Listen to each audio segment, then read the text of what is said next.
Welcome to our 2020 Forum series organized by Florida Today, Eastern Florida State College, and the League of Women Voters of the Space Coast. Today, you're going to meet the candidates running in 2 Brevard School Board districts. We're going to begin for the first part of today's forum with District 3. It covers South Brevard County, including parts of Palm Bay and Melbourne, as well as Indialantic and Satellite Beach. The schools included in this district include Palm Bay High and Satellite High. I am Isadora Rangel. I am Florida Today's engagement editor, and I will be your host today.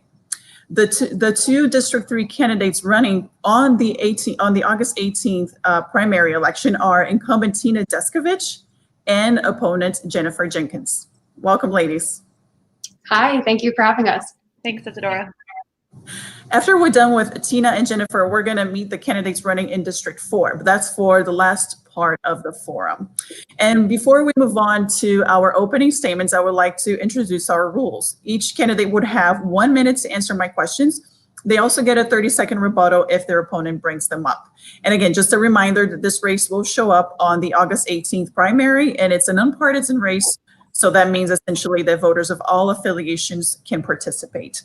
So let's begin, ladies, with your opening statement. Tina, if you would like to go first, you have 1 minute. Sure, thank you. Hi, I'm Tina Descovich. I'm your current school board representative for District 3. It is an honor to serve in the community that I was raised in and that we're currently raising our children in. I've kept my campaign promises since my election in 2016. Together with teachers and support staff throughout the district, we've made remarkable gains over the last 4 years. We've moved from a B to an A district. For the first time in 9 years, we have no D and no F schools. Our graduation rate is up over 2%, and over 40% of our graduates are graduated this year with also a vocational certification. I'm the best candidate in this race because right now, more than ever, experience matters.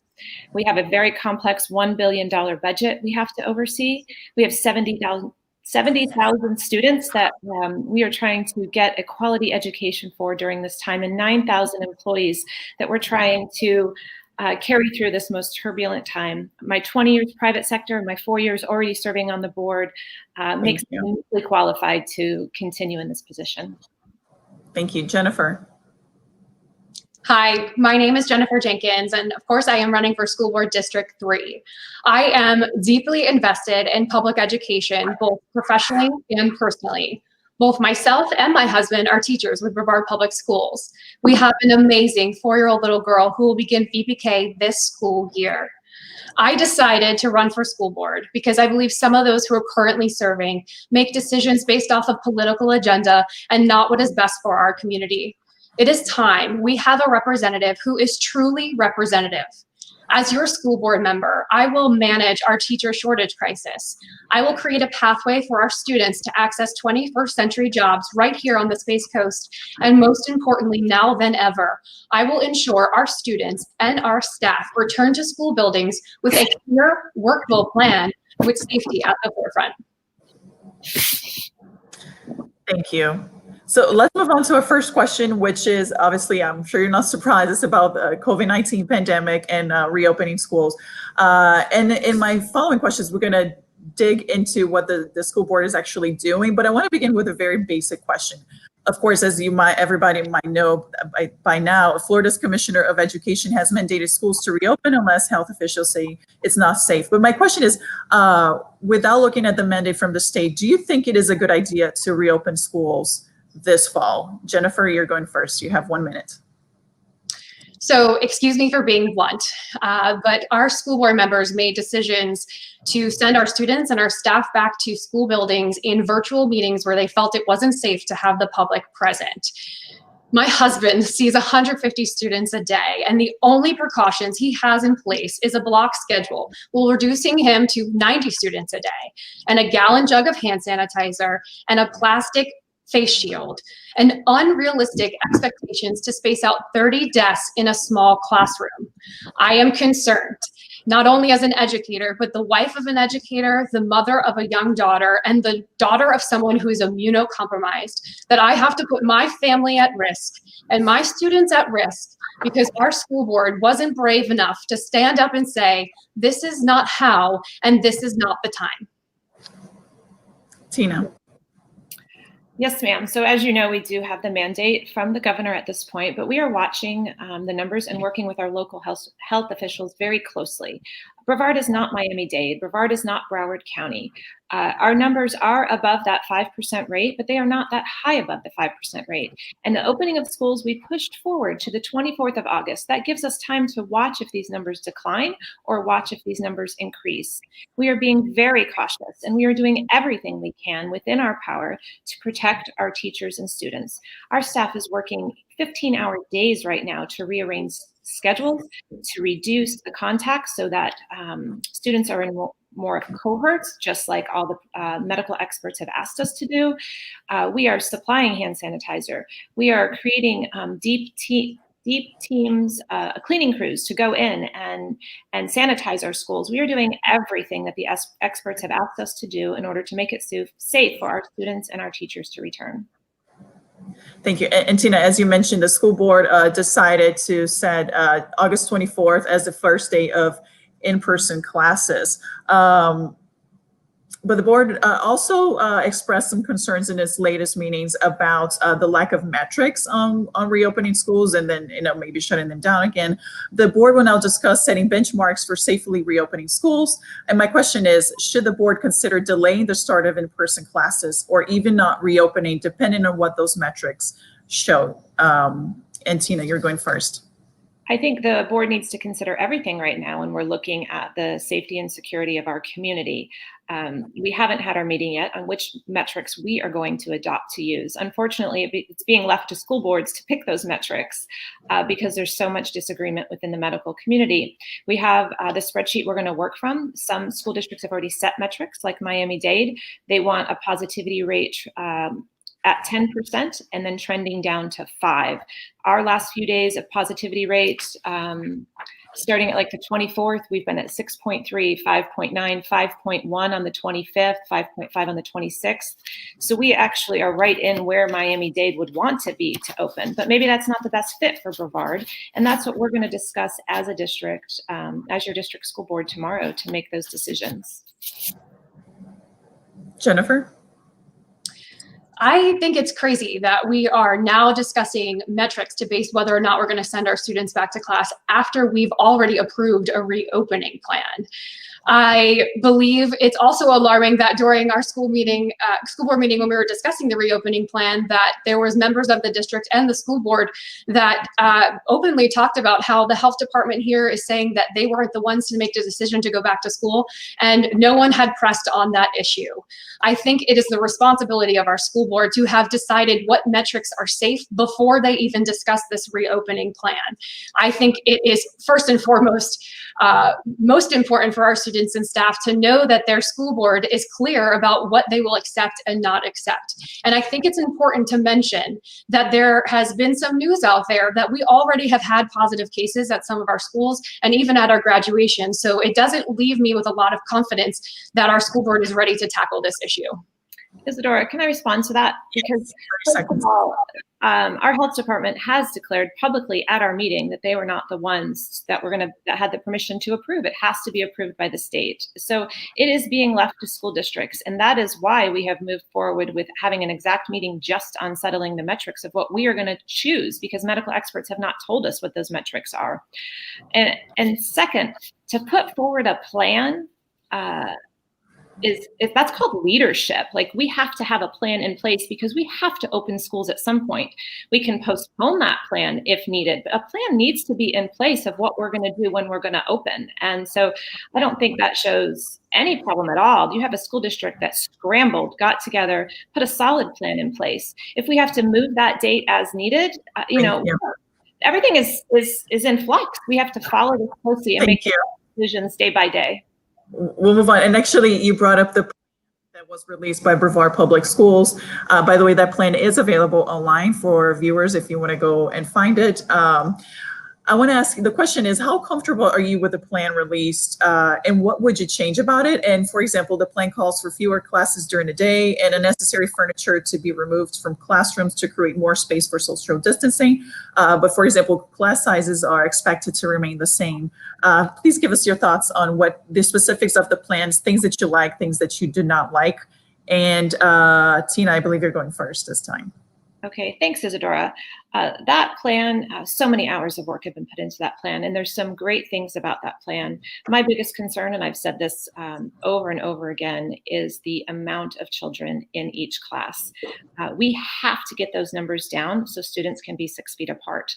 When we look at that, the cost of that and the ability, we don't have the space, the classrooms to pull it in. So, I think it's going to be on the board to really work with our community and our parents to understand the role that they're playing with the options that they have, in hopes that they will keep their children home the first 9 weeks to make that decision, so that the children that need that face-to-face education can go to school and can be 6 feet apart. Jennifer. My issue with the plan is that there is little in place for the safety of our teachers and staff, and quite frankly, in my opinion, even for our students. I feel like the school board is relying on our parents to keep students home in order to reduce class size, when in all honesty, that is something that they had control over the past years that they were in office. And personally, I think that we should be starting off virtually, and we should have taken at least the first 9 weeks to assess what's going on in our community, prepared our students and our staff to slowly transition back into the school building, just like our communities have done when we started out in phase 1. We slowly transitioned back into phase 2 and 3. And we should have thought outside of the box. One of the ideas that I had was to offer in-person brick and mortar to our students that are in the lowest 25% of our performance, and our students with disabilities and IEPs who really need that structure and that face-to-face interaction, thus giving them smaller class sizes and that interaction that they really need. Isadora, if I can respond to that, I think it's important that all parents have options, and that's what we've done. We've given every parent. You can't say that somebody's issues are more important or less important because they're at a Title I school or they're in the lowest percentile of learning gains. We don't know everybody's individual situations. We don't know every health concern of a child, but a parent knows that. And a parent needs to make the best decision right now for their children. And our plan has given them 4 options to do that. They can be brick and mortar. They can keep them home. We've made it so flexible that they can transition back and forth. If mom thinks it's... You could. That's my time. Thank you. There's plenty to talk about COVID-19. Just have a few more questions about that. But I want to talk about masks, which is something that people are very divided over. The school board will revisit the possibility of mandating masks for students and staff. Under the current plan, face coverings are, quote, expected when social distancing is not feasible. The question is, do you believe the school board should leave the policy as it is, or do you believe it should mandate masks, and under what circumstances? And Jennifer, you're going first. I absolutely believe that our school board should be mandating masks. This is for the safety of our students and for our staff and ultimately our community. Brevard County has 550,000 residents, and our school system is almost 1/5 of that population. If we're going to throw all those people into this possible contagion, we're going to do some damage to our economy here in Brevard County. I know that my opponent is going to say it's difficult for our little ones to wear them, but I think we can be reasonable and use common sense and mandate it for our students that are of a particular age, and also have exceptions for our students and our staff that have medical needs that might make it difficult for them to wear those masks. Tina, on the topic of masks. Thank you, Isadora. So the word that we voted on so far as the board up until now, 5-0, is expected. And we have gone forth with that expectation. Dr. Mullins put out a video saying all students need to arrive with a mask. And that has left some flexibility, because as you look at these numbers of who is getting COVID, who is spreading COVID, ages 4 and under, it's practically 0. And so, mandating a mask on a 4-year-old is going to be more challenging and brings in more germs from every research study that I've read. I think we need to have a different category of students. There is a big difference between a 17-year-old and a 4-year-old. And so that's one of the things we're meeting about tomorrow. So this question's a little early. We're taking, hundreds of public comments tomorrow on this issue. We're going to hear, I know already, from a mother and her daughter who's deaf. I mean, there's a lot of people that fit into this scenario in this box. And I think we need to be safe. I think we need to expect our students and our staff will have on masks, but I think there has to be exceptions. May I say something to that, please? Okay, go ahead, 30 seconds. Yeah, so my opponent mentions is that tomorrow that we're gonna have some public comments on this. We had 3 hours, 130 public comments on this topic, and the majority of them were asking for our schools to open safely and to mandate masks. No one is asking a 4-year-old to wear a mask. I work with them on a regular basis. I understand how difficult that will be, but that doesn't mean that we shouldn't put it on any of our students and our staff, and we shouldn't protect them. A mask mandate is a mask mandate for our 4-year-olds. So I believe by you saying that you want to, you can absolutely write the policy however you would like to. Okay, let's Tina, do you want to go? I'll give you 30 seconds to say something. Well, the word mandate is the word mandate. And she said she wanted a mandate for all students. And then she just said, nobody is asking for 4-year-olds to wear a mask, because that contradicts each other. All right, so still on the topic of COVID-19, as you know, Florida Today just reported this a couple of days ago. Almost 300 Bayside High graduates have been asked to quarantine after an attendee at a commencement ceremony tested positive for COVID-19. How should schools deal with cases among its students and staff once in-person classes start? And should the board be open to closing brick and mortar schools again if outbreaks happen or if the trend in cases and deaths goes up again? Tina, you're going first. 1 minute. Yes, ma'am. This it actually has already been worked out with our local health officials. There are processes in place for every scenario, and we are bringing on this week an employee that will be a certified nurse from the health department, but working in our building to help make the calls on the situations that are a little more confusing. So she's laid out in our meeting several scenarios that could happen. And of course, our brick and mortars could be closed again. We have to be willing to do what it takes to keep people safe.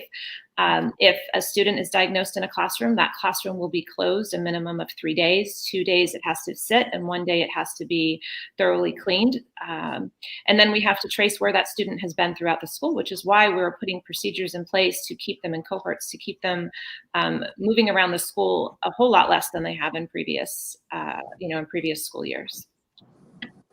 Jennifer. I am concerned about the fact that, again, over almost 30 hours of meetings, we just go around and around about these possible variables and scenarios that'll take place if a student is diagnosed or it becomes positive, or if their family member is positive, or if the teacher is positive. I feel like there's just so many questions up in the air that really aren't concrete and answered. And what concerns me, again, as an educator, is that as a staff member, I'm going to get 10 days of paid leave through the Coronavirus Family Safety Act. And I will have to use my own paid sick leave if I am forced to quarantine again. And there is no plan in place from the district to address this concern.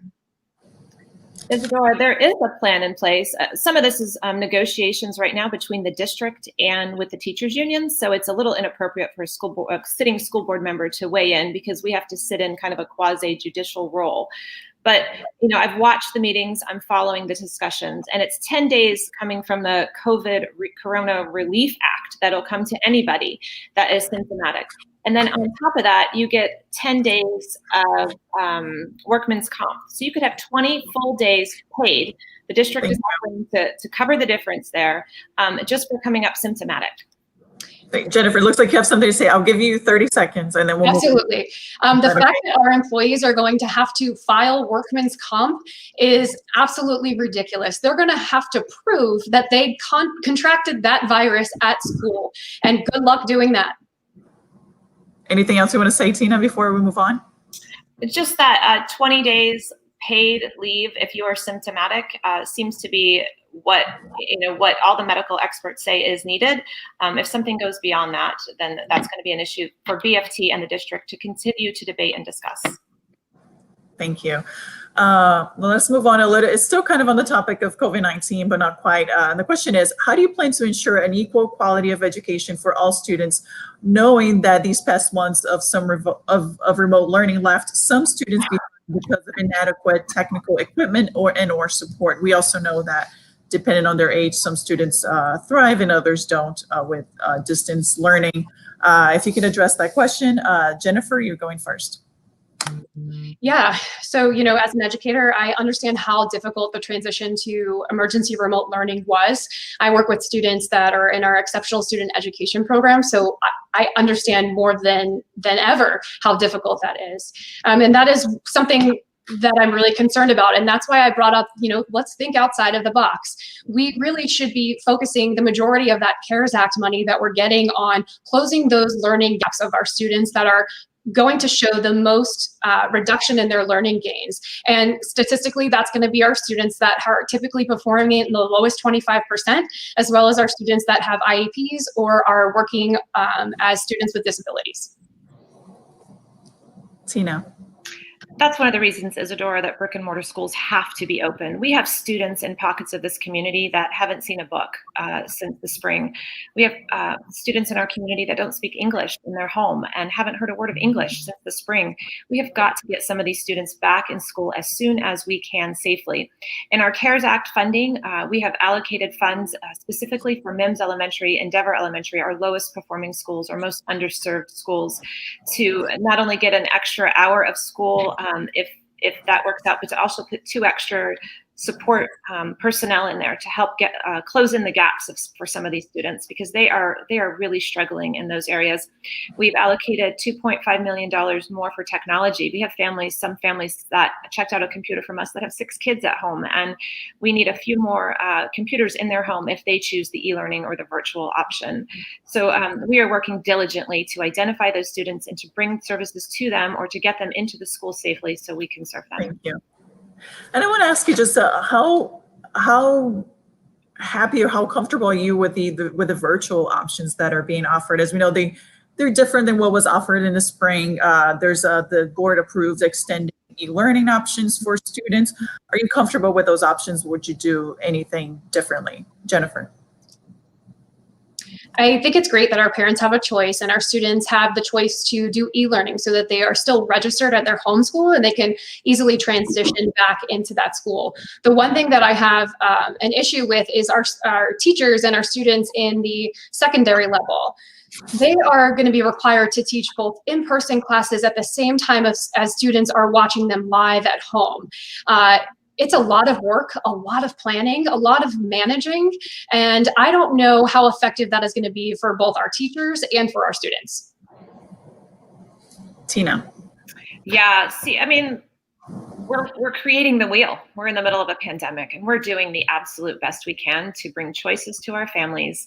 And these e-learning options are going to de-densify our schools, and that's a #1 concern of mine, as I've already said in this debate. The secondary option, the more students that stay home and learn, the smaller that class size is going to be. And I think that's priority #1, right after educating these students, is keeping these class sizes small. And so there's risks, there's benefits, right? There's good things and there's bad things about both sides. But these are the creative out-of-the-box ideas that my opponent just brought up, that we need to come up with creative ideas. And they're not perfect ideas, but our staff has done a good job putting together solutions so that parents and families have options during this time. May I say something to that point? Yeah, 30 seconds, go ahead. Yeah, so our school board likes to use the new word de-densifying our classrooms. And what's frustrating about that as an educator is, #1, our e-learning classrooms are going to be held to the same class size amendment mandate. So it doesn't mean that we can have more students on e-learning versus in the classroom. And the other problem is there are certain points in the school year where we have to reassess the numbers of students that are in the school building. And there is a potential that we won't be funded the same way to have the same amount of staff, thus making our class sizes just as large. We'll move on to the next question. And this is more of a political question for both of you. As I said in the beginning of the forum, school board elections are nonpartisan, but the District 3 race has taken a partisan flavor. Florida Today recently reported that the local Republican Party is openly supporting Tina and the local Democratic Party is supporting Jennifer. Tina, you told the audience at a recent Republican hobnob that the balance of power on the 5-member school board could shift away from conservative Republican if Jennifer is elected. My question to both of you is, has this race become too partisan, and is that good for the school board? Tina. Politics are one thing, running in a political race is one thing, and how you govern is another. And I have proven over the last 4 years that I am open, that I am honest, that I will meet with anyone that believes anything, and I will take the time to listen to them and process it, discuss it with my board. I do not govern in a partisan fashion. So I think that that's what people should look at, and that's what they should consider when they vote. Thank you. Jennifer. Political organizations have the right to endorse whoever they want to, but I believe as a candidate in a nonpartisan race, it is your responsibility to drive the nonpartisan conversation. My opponent started making partisan comments when she was concerned about the strength of my campaign, and she made a grave misassumption. The strength of my campaign was not because of the recent support of a political organization. It was because of the year-long support of parents, teachers, and community leaders diverse in political affiliation that are tired of not having their voice be heard. So my opponent can continue to pay for robocalls that claim she has kept socialism out of the schools, but I'm going to continue to point to the poor policy choices that she has made and show people why an educator gave up a year of her life to run for this office. Tina, 30 seconds. To rebut, or is that closing? I'm sorry. If you want to rebut, I assume you would, but if you don't want to.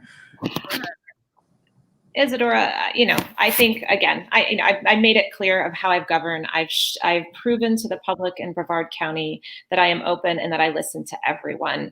I have sat down with organizations that are supporting my opponent this time around. I have listened to them. We have made great decisions as a board in unity, Democrats, Republicans, independents. We work so well together. And I think it's important during this time that we have the opportunity to continue to lead together. Thank you. And actually, we're approaching the end of this forum. It went by so fast. And if the voters haven't noticed the differences between Tina and Jennifer, this is your time, candidates, to explain, why voters should choose you and not your candidate. And Jennifer, you're going first. Thank you. First and foremost, I want to say thank you to Florida Today, Eastern Florida State College, and the League of Women Voters for hosting this forum today. I hope that I have proven that my experience in the classroom is what would drive my decisions on the school board. I hope that you trust that I will prioritize our teacher shortage crisis, that I will ensure all of our students have equal access to education across Brevard County, and that I will do everything in my power to keep our students and our staff safe. Again, I am Jennifer Jenkins, and I look forward to serving on the school board, and I am asking for your vote on August 18th. Thank you. Tina. Thanks, Isadora. Thank you all for hosting this forum. It's been a good opportunity for Ms. Jenkins and I to discuss some of the issues that are out there and facing our community. Again, it's been an honor to serve our community. I'm invested in our community. I have served on so many boards in our community, and I've raised 5 children with my husband in this community. We have done great things over the past 4 years. We are moving in a great direction when it comes to student achievement. We are digging down into our underserved students. We are digging into the numbers of our Black and Brown students, and they're seeing gains like they haven't seen before in Brevard County. And those are priorities for us, and we're going to continue with that. First and foremost, as I said in my opening, experience matters right now. 4 years on the board, I have learned so much about our budget. I have learned so much about state laws, local laws, our policies, and I believe that during this time, I need to use that experience to continue to lead Brevard through this unprecedented time. Thank you, Candace. I wish we had more time to talk about these issues, but I really appreciate you being here with me. Again, Tina and Jennifer will be on the August 18th ballot in District 3. Make sure you vote. Go to votebrevard.gov for more information on voting and where your voting locations are. Again, thank you, candidates, for being with me. Thanks, Isadora. Thanks for having me. And now we will move on to District 4 on the Brevard County School Board. That district covers Central Brevard, including Viera, Rockledge, Eau Gallie, and Suntree. The schools included in District 4 include Rockledge High and Viera High. There are 2 candidates on the August 18th ballot. They are Dave Worrells and the incumbent Matt Susan. Welcome, gentlemen. It's good to be here. Thank you. Is Matt Susan with us? Can you hear me? I can hear you, but I cannot see you. I can hear you as well, Matt. How about we give you about 30 seconds to try to get your camera to work.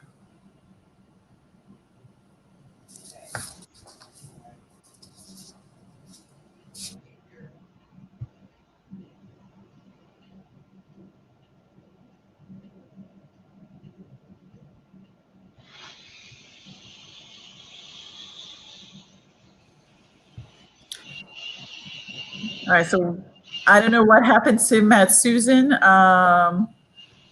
Let's give him a few more minutes to join. If you were just joining us from Facebook, we just had a forum with District 3 candidates. Now we're switching to District 4. The incumbent Matt Susan was with us, but we believe something might have happened with his connection. But we have Dave with us, who is his opponent. And let's just give him a few more seconds. We know that these technical issues occur, and certainly they have, I've experienced them in my career here at Florida Today. As you know, we're doing all these forums virtually because of COVID-19, and we know sometimes technology is not very reliable. So we ask for your patience, and we're gonna try to find Matt Susan, and hopefully he'll be able to join us soon. So just stick around, we'll be back shortly.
All right, so now we're back. Sorry, we had some technical difficulties. It happens. Like I said, we're doing all of our election forums virtually during the 2020 cycle because of COVID-19, but technical issues sometimes happen. So now we're back again. Right now, we're gonna meet the two candidates running for Brevard School Board District 4.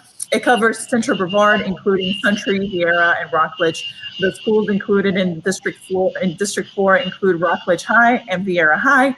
There are 2 candidates on the August 18th ballot. They are the incumbent, Matt Susan, and his opponent, Dave Boros. Gentlemen, thank you for being with us and welcome. Thank you, Isadora. Good to be here. Thank you.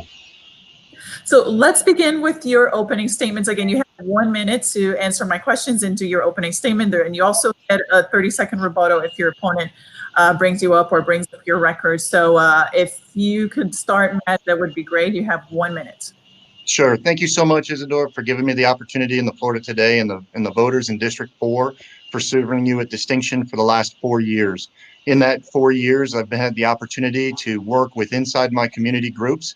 When I work on the school board, I focus on community partnership and building from within. And during that period of time, we've been able to create the largest jobs program in the state of Florida that is now being replicated throughout the state of Florida. And then nationally, we were recognized for having the model that's moving forward.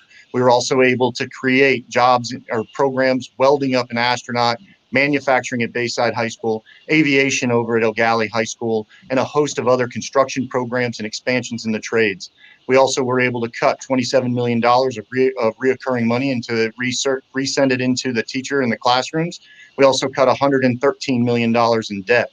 Basically, across the board, we were able to, during the COVID crisis, I was selected as one of 5 school board members in the state to lead the school board association for all of the COVID return for school boards to issue what would be the memorandum. And during that time, I focused on having the only mobile feed sites inside my system to feed the kids in Lgbtq. Got it. Let's move on to you, Dave. You have 1 minute. Okay, thank you very much. My name is Dave Worrells, and I'm a university professor. I've been in academia on a full-time basis for 25 years. I've been tenured and promoted at 2 different schools. I've also worked overseas, specifically in the United Arab Emirates, where in my last position, I was an associate dean. I bring what I believe is a different skill set to this job. And I kind of like to clarify up front, I'm not running against Matt per se. I don't know that he has or has not done a wonderful job, but I think at this point in time, we need someone in our school board that brings a different skill set, and I do that. More specifically, I have extensive online, at a distance, blended learning capabilities and knowledge that I think at this point would be very helpful. In addition to that, I've been in several different leadership roles as faculty president and faculty speaker, and a number of committees where I've demonstrated the ability to work in groups to identify and resolve any number of problems as they have popped up. And just lastly, I would like to emphasize that I was once Let's move on to the first question. I know I'm just going to ask both candidates to respect our time limits. We're trying to be flexible, just out of fairness, to make sure we cover all questions. So my question obviously is about the COVID-19 pandemic and reopening schools. As you know, Florida's Commissioner of Education has mandated schools to reopen unless health officials say it's not safe. And we will be discussing the details of the current plan that the board has is moving forward with. But I would like to know if you believe it is a good idea to open schools, brick and mortar schools in the fall. And Dave, you go first. No, I think it is a big mistake. It's as big a mistake as it was to open the state. This is not July 2019. This is July 2020. We're in the midst of a global pandemic that is killing people.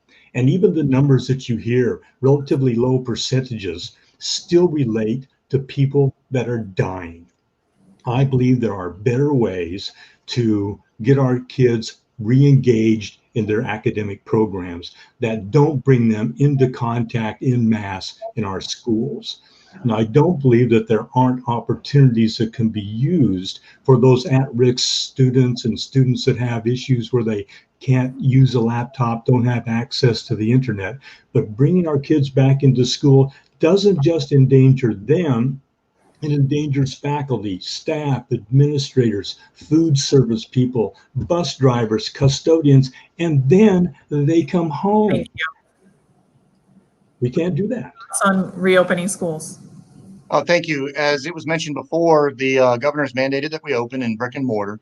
And what I would like to do is there's some factors that I think that some of the people that are out there are not taking into consideration. Right now, women in the workforce, they just reported the largest jobs decrease or increase in unemployment in our nation's history since the Great Recession. The women in the workforce have actually lost twice as many jobs as they gained since the Great Recession. And that's due to the fact that a lot of our women are the caregivers for their children. I was inside at a mobile home park yesterday, spending time with some of my families, and they were begging me to take the kids back. They said, I cannot educate my children online. I cannot do this. And plus I can't have a job that is routine and secure because of it. You also have one of the largest knowledge gaps ever in the history of this country. And at a time when we don't have money for Title I families to get online and to do it, they don't have the online option that is available to many of the other families because they don't have somebody to sit home. So you have a knowledge gap. And also one last thing, Isadora, there's online predators that are taking advantage of our children. So thank you. Let's move on. And you brought up something about children not being able to educate their parents not being able to educate their children at home, which leads me to my next question, which is how do you plan to ensure an equal quality of education for all students, knowing that these past months of remote learning left some students behind because of inadequate technical equipment and support? And Dave, you're going first.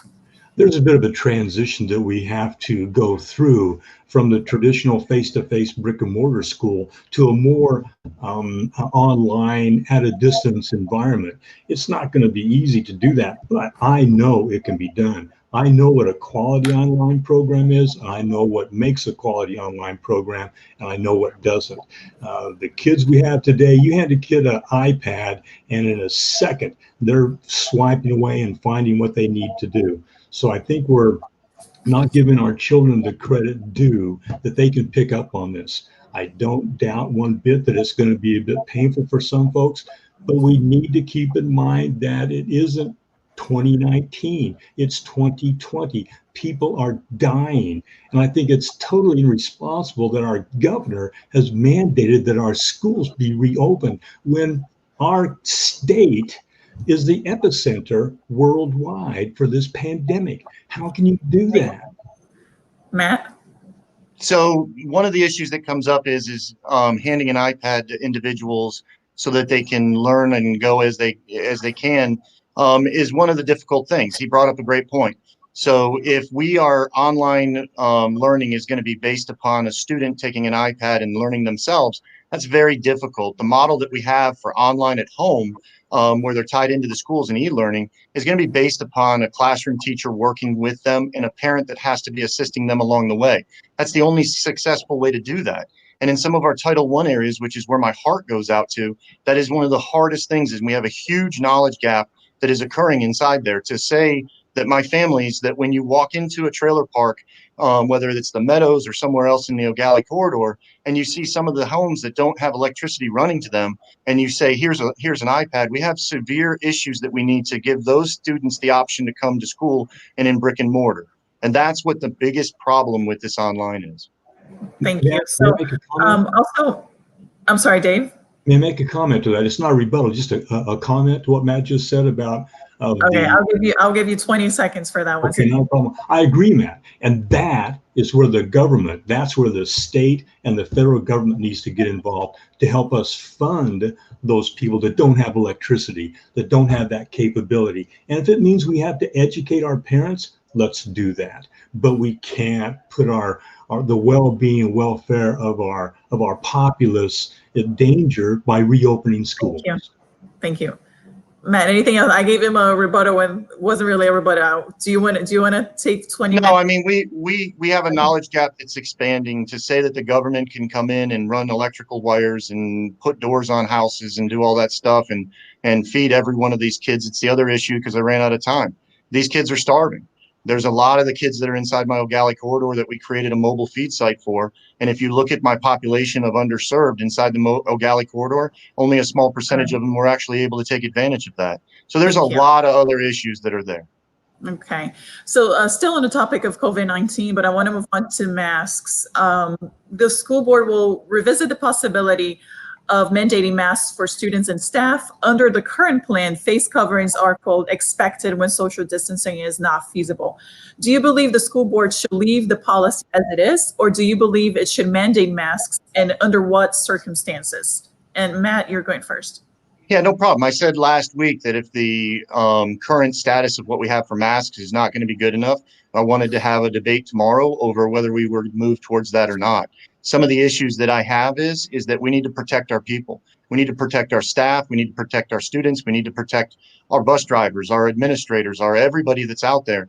And to say that we're going to not mandate masks because it makes a health concern. So we need to have a clear debate about that tomorrow and see where that lies. One of the issues that gets brought up is that you have a lot of you have the kindergarten, pre-K, and those kind of kids that are inside there. That causes for concern. So last week when we were talking about it, I said, I was the one that asked. I said, I have no problem mandating masks, but I want a plan coming forward.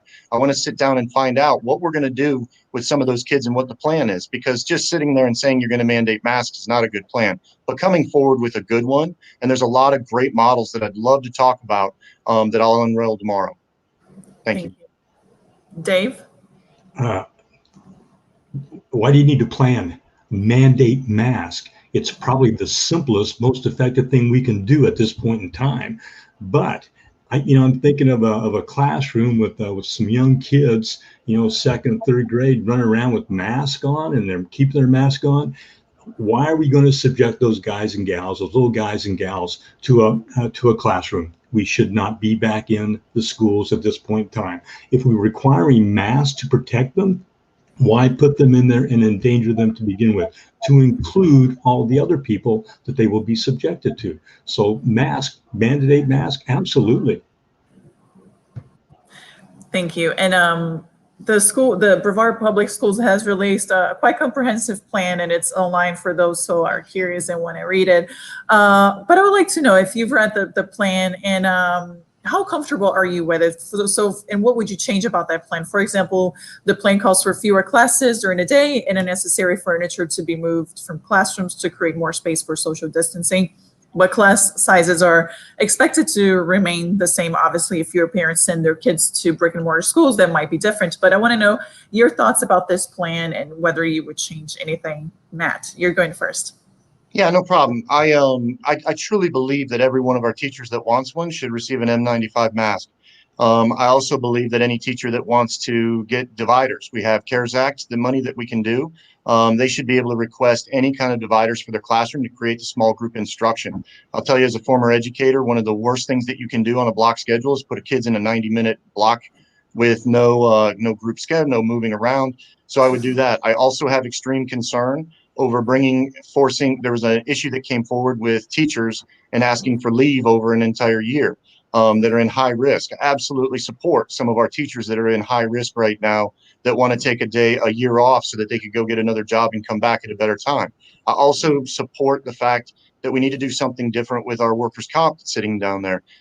Telling our teachers and our staff that they're going to be gone for a while and then come back, and they have to not only justify getting workers' comp, but on top of that, they only get 2/3 of their pay. Some of our people that are working inside of our schools, their pay is the only thing that they have for their health insurance. Dave?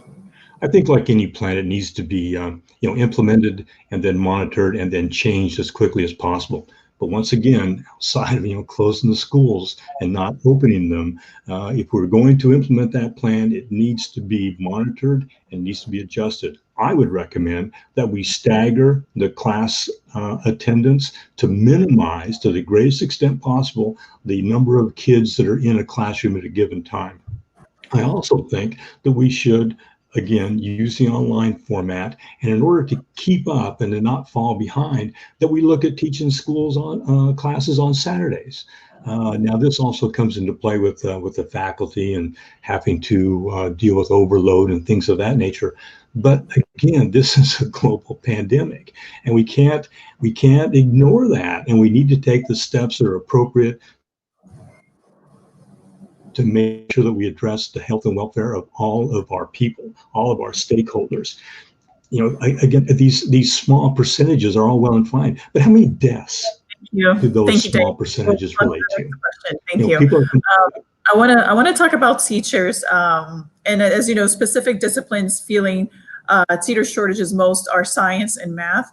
What is your plan for remedying this trend at a time when more STEM education is needed? And Dave, you're going first. Would you repeat the first part of that, please, Isadora? Okay, so I will repeat the entire question. We see there's a great shortage in STEM education and STEM teachers. What is your plan for remedying at a time when STEM education is needed? What would you do to increase the number of STEM teachers? I don't really have any issue with STEM, science, technology, engineering, mathematics. I'm a technology guy there, and science to a certain degree. So I see that, but I don't think we can ignore the other areas as well. And I think that we need to make sure that our instructors, our faculty are properly compensated and they're properly provided with the tools to provide the education. I found in the university environment that very often academics are attracted to facilities, laboratories, and things of that nature. I think if we make sure that our facilities are top-notch and we compensate our instructors properly, and I don't think we can lose sight of the arts as well, and then redirect or use our instructors as best we can for the STEM classes that are offered. Matt, your thoughts on attracting more STEM teachers? Absolutely. I think that instead of calling it STEM teachers, we need to have more STEM inside the classroom. You can't transform to have STEM teachers. You can take your current teachers and teach STEM into it. And many of you guys know that we created the largest STEM innovation games in the history of our county, and then the best one in the state, where at the end of every year, all of our students do drone racing, underwater sea perch. They have product placing. We bring in Northrop Grumman, Boeing, and all those organizations to inspire the next generation. I think when you're talking about what we can do for STEM, there's a couple of angles that we need. One, we need to have more STEM opportunities inside the classroom with the curriculum, and then help train our teachers onto that. To say that we're going to create more STEM teachers is one thing, but to create the curriculum and tie it into real world applications is the key. Well, David had touched on it. In Jacksonville, there's a couple of good models where in middle school, a lot of the students are sent over to some of the manufacturers that 3D print and innovate, and having those students do that and then move into their STEM and then have these competitions between 3D printing and everything else is part of it. And we've created that. There's a lot of Google Classrooms. There's a lot of stuff to get done. David, we're going to move on to the next question. Thank you. Isadora. Dave, we're going to move on to the next question. Again, on the topic of teachers, recent data indicates fewer students are enrolling in schools of education, and that is creating a statewide teacher shortage. My question is, what can school boards do to recruit and retain teachers in Florida's classrooms? Matt, you're going first. Great. So about 3.5 years ago, I drove out to Okaloosa County, where we were sitting down and they're in a big battle with Santa Rosa over teachers. And their plan that they have out there as far as attracting teachers with not only incentive-based attractions, bringing up the minimum pay and everything else became a model that I tried to bring back to the Brevard schools. We also, not only that, but we created a system where we started a teacher academy at Bayside. And I personally, when I was a teacher, started the teacher academy at Space Coast. Having students that are within inside of our school district become teachers is one. Attracting some of the ones inside the state by regularly visiting some of our colleges is another. And a lot of the parents that make the car loops that we go through every day, those parents have teacher certifications and they were stay-at-home moms. We need to go after them too. There's a multifaceted way of going and attracting teachers, but there's one thing that is common. If they're not getting paid enough, if they're not being respected enough, then they don't want to come to the schools and work. And that is something that we have been working on for the last 4 years, and I can be proud of that too. Thank you. Dave? Yeah, good points, Matt. And I would take the same approach that I would recommend for STEM. We need to take advantage of where we are. We're on the Space Coast. We launch rockets. We go into space. We go to the moon and back. Look at what Elon Musk has been able to accomplish. I think we need to get our industry partners re-engaged with the education system. You know, I came into education almost as a lark, But once I got into it, I couldn't believe what kind of career it is and what a quality of life and how rewarding being an instructor is. I think we need to make sure that the people that have been successful are brought back to the classroom, and that our instructors, our faculty, are used as role models. This is an incredible career. I will be teaching a class face-to-face at FIT in August. I can't wait to get back into the classroom. Isidore, can I follow up? Can I follow up Thank with you. 30 seconds? All right, I'll give you 30 seconds. Thank you, because I didn't ask for it before. But I just want to let everybody know that Northrop Grumman has donated over $100,000 and is one of our huge industry partners. Boeing has multiple events and works inside of our schools. Every one of our industry partners is already interconnected into our school system. We made that as #1 4 years ago. They have every Friday, we have multiple Northrop Grumman engineers that work inside of our schools. And every one of our industry partners, I promise you, if you say a name, I can tell you a program that they're doing inside of our schools. And I'm very proud. But you're right. We launch rockets. We need to make everybody. I gave you 30 seconds. Would you like to say anything else, or just out of fairness, I thought I would offer you the same 30 seconds. It's my turn. I'm saying if you would like 30 seconds, because I gave him 30 seconds to continue. Well, if you don't. Sure. Yeah, my grandson was in a science program at McNair, and then at McNair and then at Merritt Island, and they frequently called upon the industry to come and judge those science projects, and that was fantastic. Sometime in the past, I was involved with. I forget what it was called, where professionals would come and they would work with kids on business projects. Things of that nature. We just need as much of that as possible, and we're really missing out if we don't do much more. And the next topic is mental health. As you know, concerns about mental health at schools have also obviously grown since recent shootings, including the one in Parkland. School boards in 2018 received money from the legislature to increase mental health counseling at schools. My question to you candidates is, was that enough, and what else should the school board do regarding mental health? I believe I kind of lost track, but I think Dave is going first in answering this question. You have 1 minute. Well, that's a great question. This is something that's I think is plaguing our country in a large way, particularly as it relates to to guns and who should and should not have weapons. I don't know if we're going to be able to afford to have psychiatrists on staff full time, but we certainly need to be aware and have some identifiers for at-risk students, so that we can intervene at an early point in time to determine what kind of help they may need to get them through. I think in our world today, we've got a lot of single parents at home. I think Matt talked about this earlier, where people need to get back to work to support themselves. I think that's led to a situation where our kids, come to school with some issues, and we need to be able to identify that as quickly as possible so we can address it from the school standpoint as much. And there's something else missing here, and I think that is getting our parents much more engaged. Time is up. Matt?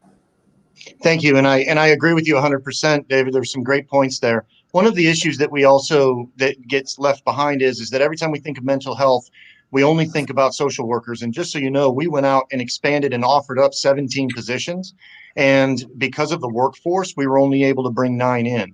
And that needs to be reevaluated. I truly believe in the next year, we need to look at targeted positions for raises. We do that now, but if there's a severe need inside the community, we need to have stipends that will increase the cost or the pay for those teachers. But that's only one part.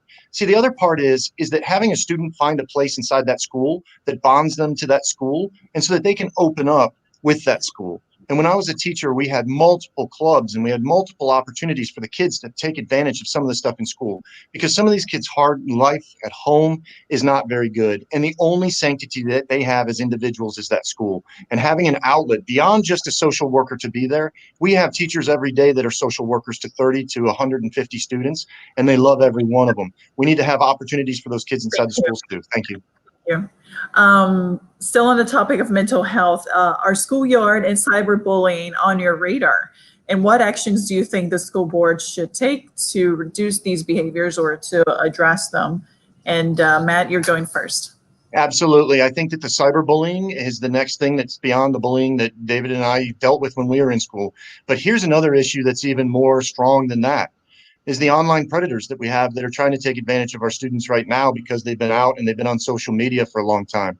We had a program that we were getting ready to release that taught parents on how to watch and monitor their social media and TikTok and everything else that is out there, because there's a lot of these predators that are sitting there and they're targeting our kids right now. And that beyond, so there's two pieces to the social media. There's the fact that our parents need to be monitoring their kids' stuff.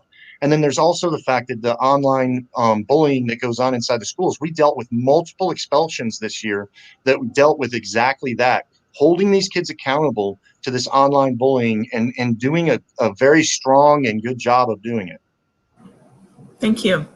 Dave, on bullying and cyberbullying. Yeah, I agree pretty much with Matt. And I think it's another matter of how well we educate all of the stakeholders here, our kids and also the parents as to, what they're doing, not only just, when they're bullying face to face in the schoolyard, but also the cyber thing. Because, when you get online, you're even separated more. And I think the opportunities to bully in that environment have gotten to a shocking level. Good parenting, I think, is a major part of that. My son, my youngest son is 11, and he's not online today because he's screwed up and he won't be back on until tomorrow. And I use the computer as kind of a tool to get him to do other stuff. But I talk to him frequently. My wife talks to him frequently. Who are you online with? Who you're playing Minecraft with? Who do you know that individual? Or you're doing Fortnite or whatever. Okay, what's that guy's name? Where does he live? How old is he? And I ask my son those questions. And we're relatively vigilant. And your time is up. Still on the topic of mental health, discrimination against the LGBT community, in particular against transgender kids, is linked to higher rates of mental health issues and suicide. What protections will you advocate for LGBTQ students in Brevard County schools? Dave, you're going first.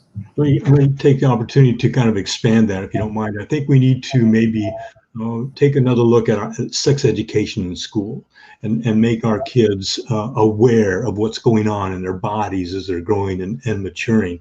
And also, regardless of your sexual orientation, whatever that may be, you're a human being and you need to be treated as a human being.